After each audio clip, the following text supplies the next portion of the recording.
nagaa fi araarri ayyaanni waaqayyo isiniif haa baay'atu. Kabajamtoota jaalatamtoota hordoftoota koo kan taatan hunduma keessaniif nagaa waaqayyo haa baay'atu. Akkam jirtu fayyaa keessanii? Ani nagaa kooti. Gooftaan haa ulfaatu. Baga eeggamtanii gargaaramtanii yeroo fi guyyaa kana geessan isiniin jechuutiin jaaladha. Nagaa kootti aansuudhaan warroonni maatii koo hin taane maatii kootti dabalamaa'ii warroonni maatii koo taatanii jirtan immoo na jajjabeessaa jirtanii guddaa tokko eebbifamaa isiniin jechuutiin jaaladha. Tolega nagaa kootti aansuudhaan viidiyoo wayiin qabadee dhufe jechuudha. Viidiyoo san kan walumaan laallu ta'a. Innis waa'ee maaliiti? Waa'ee shamarran biyya Arabaa jechuudha. Nuyi shamarran biyya Arabaa keessa jiraannu namni rakkoo keenya beeku hin jiru jechuudha. Rabbiin tokkicha yoo ta'e malee namni rakkina keenya maal keessa akka jirru maal akka hojjennu namni beeku tokko hin jiru jechuudha. Maatii keenyas ta'ee warri biyyaas ta'ee namni kamiyyuu shamarran biyya Arabaatiif namni hubatu hin jiru jechuudha. Shamarran biyya Arabaa nama baay'ee qormaata keessa darbudha jechuudha. Akkuma warqiin ibiddaan qoramee akkasitti bareedee miidhagee gabaarra oolu shamarran biyya Arabaa akkasi jechuudha. Baay'ee qormaata chaalenjii keessa dabarteeti jechuudha kan isheen maatii ishee jijjiirtu, abbaa manaa ishee jijjiirtu, dhala ishee guddistu rakkoo hedduu keessa dabarteeti jechuudha. Baay'ee tokko kan namatti dhagahamudha jechuudha. Rakkoo ishee dhoffattee bakka yeroo kamillee boo'ichaan dabarsitee dadhabbinaan dabarsitee akka waan isheetti toleetti maatii isheetti dubbatti jechuudha shamarran biyya Arabaa. Maatii ishee yoo isa laalanii waan isheetti toleetti fakkaatu jechuudha. Fi qarshii ji'aan yeroo kara biyyaatti ergamu gaafa qarshiin asii argamu gaafa kara biyyaatti jijjiiramu xiqqoo ishee fooyyee qaba jechuudha yookiin ol ka'iinsa qaba. Isa laalanii isheen ji'aan birrii amma kanaa nyaatti isheetti tolee jira jedhu malee rakkoo amma kanaa qabdi jedhanii wanti isaan beekan hin jiru jechuudha. Garuu rakkoon isheen keessa jirtu baay'ee ulfaataadha jechuudha. Yaani suura adda addaa ka'anii snaapchaatiin suura baay'ee miidhagsaa wantoota akkasitti suura ka'anii uffata waanuma qaban uffatanii gaafa maatii ofiitti erganii waaw isheetti tolee jira hin dhufiin iyyuu kan jedhantu jiru jechuudha. Gaafa shamarran tokko kara biyya ofiitti abbaa manaas ta'e maatii ofiitiinis kana booda bakka nan gala dadhabee gaafa jette silaa usitti tolee jira qarshii amma kanaa nyaatta hin dhufin kan jedhan baay'eetu jiru jechuudha. Kanaaf iyyuu rabbii tokkichadha shamarran biyya Arabaatiif kan beeku. Viidiyoo nanarra qabadhee dhufe tokko baay'ee tokko kan keessa nama baay'ee kan namatti dhagahamudha. Dhugaa jireenyumaaf abdii nama kutachiisa jechuudha. Shamarran tokko gaafa biyyarraatii baanu akka miidhamni jiru wallaallee miti. Sanuma obsineeti rakkoo maatii keenya laallee biyya keessa hin teenyu teenyetoo ilmoo keenya rakkachuu hin laallu jenneeti hundi keenya maal taana warri ilmoo qaban ilmoo dhiisanii warri abbaa manaa qaban abbaa manaa isaanii dhiisanii akkasuma maatii isaanii dhiisanii barumsa isaanii addaan kutanii biyya namaa keessatti dhiphinaa fi rakkina hojjetanii maatii ofii jijjiiraa jiru jechuudha shamarran biyya Arabaa. Isayyuu immoo maqaa addaa qabu jechuudha shamarran biyya Arabaa. Shamarran biyya Arabaa baay'ee isaanii maqaa addaa baasanii jiru. Shamarran biyya Arabaa shinti beetii Arabaa dhiqxumu jedhanii jecha gadi aanaa jecha mogolee namaa buusuun nama waamu jechuudha. Warroonni biyya keessa warroonni sammuu yaaduu hin dandeenye. Garuu shamarran biyya Arabaa baay'ee tokko warqiidha jechuudha. Tilmaamamuu hin dandeessu dhugaa dubbachuudhaaf. Shamarran shinti beetii Arabaa dhiquun carraa guddaadha. Isuma dhugaa dubbachuudhaaf shinti beetii Arabaa dhiquu jechuun yoo mana shinti beetii Arabuma taatee mana hiyyeessaa tokko yoo nama dhaqqabeen alatti malee shinti beetiin Arabaa keessatti shittootu nama.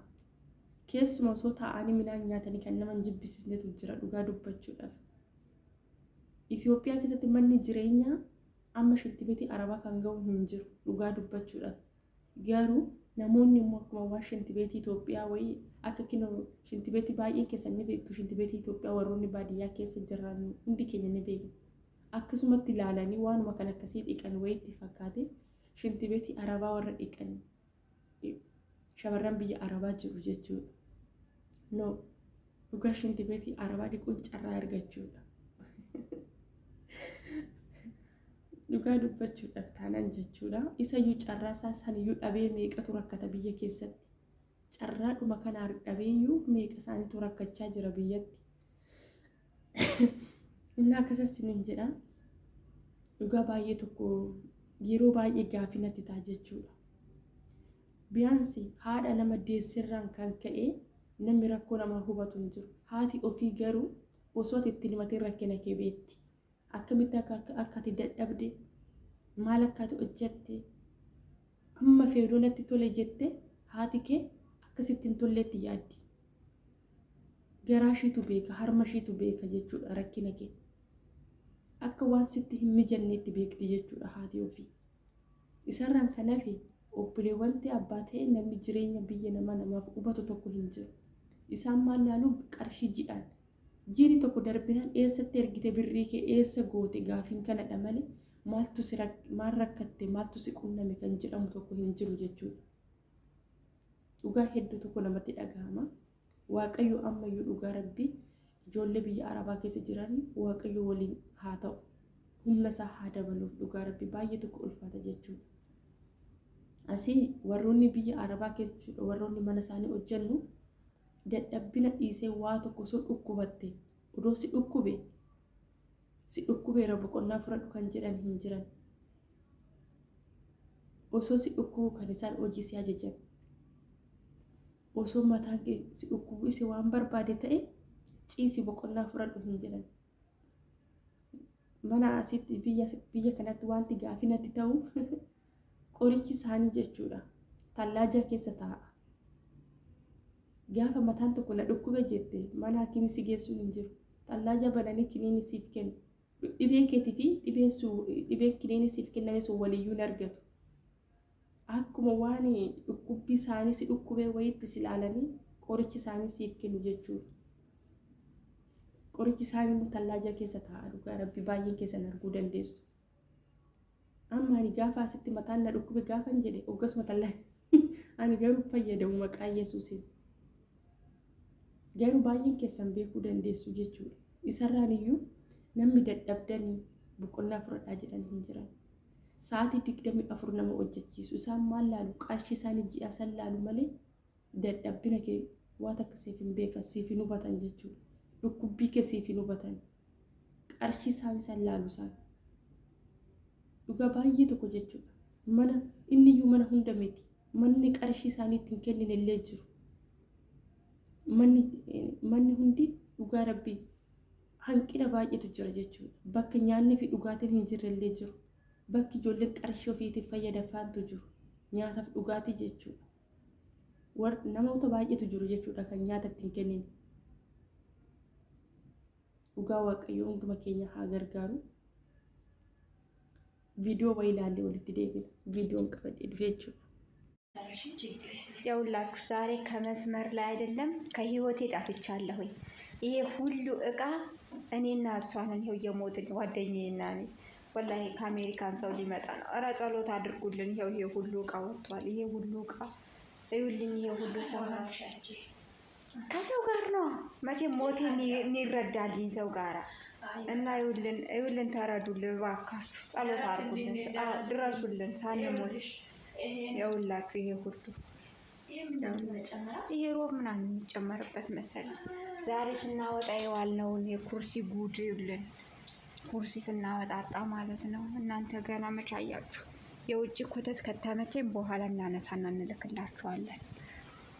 እና እቺማ ጭራሹንም ደረቀች የለችም። ዛሬ ቁርስ ምሳ አልበላንም ገና። ይውልን ኮተቶች። ወላሂ ወገቤ ተጥፏል። የለም ለምሬ ነው እየነገርኳችሁ ያለሁት። የሁላችሁ እሺ ደግሞ ማለት ነው። ይሄ ሁሉ ከቤት ስናወጣ የዋል ነው። ወላሂ እንደው ስደት መረረኝ ስላችሁ እየቀለድኩ ይመስላችኋል።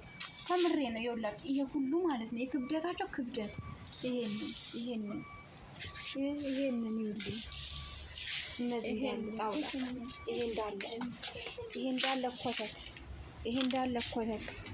ወይኔ ይውልኝ።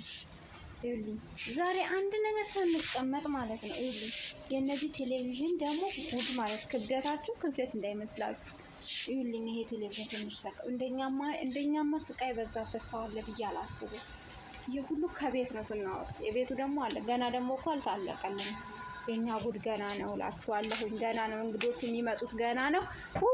ወይ ሬሳቸው ተዘርግፎ እንደው በተገለበጠ ይሄ ቤት Tolika argitanii jirtu viidiyoon qabadhee dhufe ijoollee kun jechuudha dhugaa waaqa jiraata baay'ee tokko rakkatanii kan jiran jechuudha. Sa'aatii 24 hojjechiisu. Gara jabummaa dhala namaa kan mana sanii immoo adda jedhee ta'e yaada. Baay'ee tokko ulfaata dhugaa rabbii.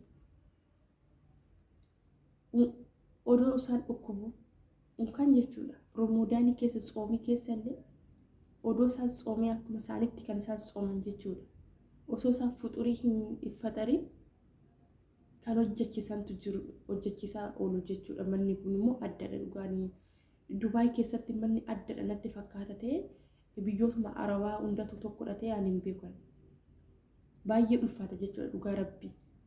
Ani amma dhufe keessatti maaraatiidhuma keessa hin jira. Biyyoota garaagaraa hin beeku. Mee warri beektan tarii biyyoota kamtu irra ulfaata laata hojiidhaan. Ijoollee baay'een Dubaayitti irra ulfaata jiru hojiidhaan. Garaallee jabaatu namaafillee yaadanii jiru. Waaqayyo ulfaatu mana ani dhufe keessatti wanta akka kana na qunnamee hin beeku. Manaan akka maatii kootan jiraadha. Waaqayyoof ulfinni guddaan haa ta'u. Manni hundi tokko miti. Yaani garuu gaafa hiriyoota koorraa wantoota adda addaa argu baay'ee tokko kan namatti dhaga'amudha jechuudha dhugaa dubbachuudhaaf rabbi. Baay'ee ulfaata.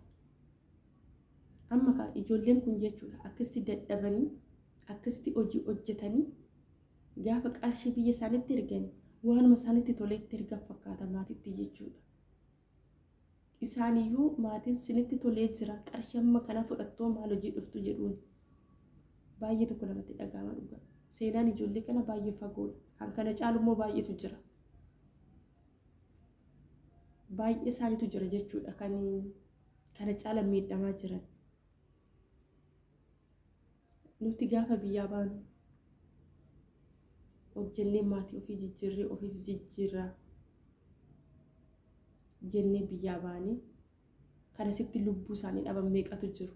Kana sitti dhukkuba hin taaneen dhukkubsachaa jiran meeqa isaaniitu jiru. Dhugaa rabbii hedduu namatti dhaga'ama jechuudha.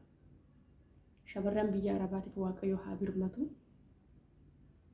Isa duwwaadha kan danda'u jechuudha. Dhugaa namni hubatuuf hin jiru yeroo baay'ee gaafinati ta'a. Namni rakkoo ishiidhaaf hubatuuf hin jiru shamarran biyya Arabaa. Yoo aamilee ishee gadi cabsan malee yoo jecha mantaanee ishiidhaaf moggaasan malee namni rakkoo ishee hubatu hin jiru. Rabbiin tokkicha malee. Kanaaf iyyuu jechuudha. Waaqayyo lafaa fi mana jirtanitti nagaa isiniif haa baay'isu. Warroonni haala ulfaataa keessa jirtanillee Waaqayyo haala isaa isiniif haa salphisu. Kan Waaqayyo malee eenyumti illee hin danda'u. Dhugaa fayyaa keessa isiniif haa baay'isu. Inni hunda caalu immoo fayyaadha jechuudha. Viidiyoon kun baay'ee tokko waan natti dhaga'ame fan qabadhee dhufe. Seenaa ijoollee kanaa immoo akkamiin akka isaan dhufanii viidiyoo biraatiin qabadhee dhufa jechuudha.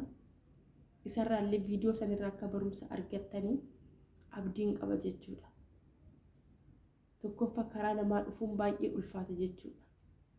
Dhugaa dubbachuudhaaf karaa namaa dhufuun amma tokko garaagarummaa qaba. Karaa biiroo dhufuu fi karaa namaa dhufuun amma tokko garaagarummaa qaba. Inni akkasas sinin jedha hordoftoota kiyyaa dogoggora jiruuf na of kalchaa'e viidiyoo narra qabadhee dhufe kana fakkaata. Viidiyoo biraatiin hanga walitti deebinutti nagaan naa tura. Sabiskiraayib, laayik, koomentii gochuuti hin dagatiina. Bakka itti dogoggore immoo koomentiidhaan na beeksisaa. Ani nama deebi'uu danda'udha. Dogoggora koorraa sinin jechuutiin jaaladha. Hedduu sin jaaladha. Hedduu sin kabaja. Nagaan naaf tura.